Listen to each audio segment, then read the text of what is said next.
Saudara, dengan memanfaatkan sampah struk di ATM, komplotan pembobol bank membuat dokumen palsu untuk menguras uang nasabah di 3 bank berbeda.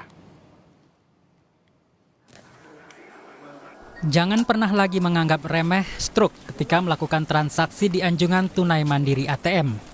Polda Sumatera Selatan berhasil membongkar komplotan pembobol rekening nasabah hingga ratusan juta.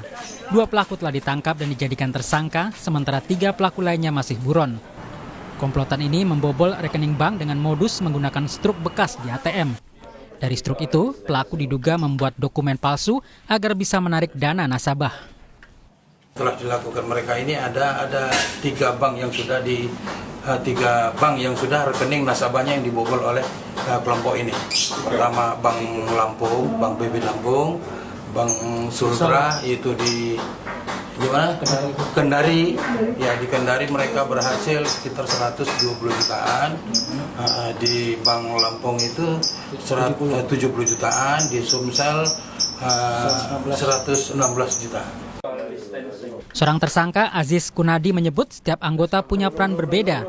Aziz mengaku berperan membuat KTP dan buku tabungan palsu, lalu menarik uang di bank dengan modus ketinggalan ATM. Sementara tersangka lainnya, Mujianto, bertugas mencari struk di ATM. Itu kan KTP-nya dipalsukan. Untuk identitas itu nggak curiga waktu saat kita datang langsung ke bank itu? Kalau di bank daerah memang cuma 1 KTP aja yang diminta kemarin. Tapi wajah kita nggak? Wajah Sesuai. Fotonya diganti dengan foto saya. Kasus ini terbongkar setelah petugas mendapat laporan dari salah satu korban. Polisi menyebut komplotan ini sudah beraksi sejak 2018. Reski Oktora, Muklas Diferensial, Kompas TV, Palembang.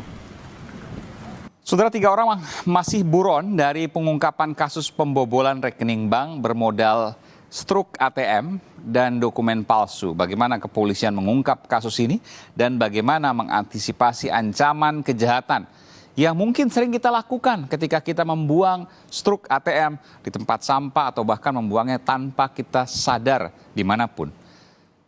Kita bahas bersama Komisaris Besar Polisi Hisar Siagian, Hisar Sialagan, Direktur Reserse Kriminal Umum Polda Sumatera Selatan. Kemudian ada Pratama Dahlian Persada, pengamat keamanan perbankan dari Communication and Information System Security Research Center atau CISREC. Saya ke Pak Kombes Hisar, Direktur Reserse dan Kriminal Umum Polda Sumatera Selatan. Selamat malam Pak Dirkrim Selamat malam Mas Iman. Iya, ini hal yang sesungguhnya sering dilakukan oleh banyak orang, membuang struk ATM di sembarang tempat. Ternyata bisa digunakan. Bagaimana ceritanya, Pak Dir? Betul sekali, Mas. Bisa kami jelaskan kronologis kejadiannya. Ya. Ini Setelah kita tangkapnya, baru kita bisa mengetahui bahwa modusnya itu adalah mulai dari pengambilan struk. Berawal dari laporan nasabah yang merasa nasabah dari Sumatera Selatan yang komplain ke BPD Sumsel Babel yang tidak merasa menarik uangnya sejumlah 1,5 juta pada waktu itu.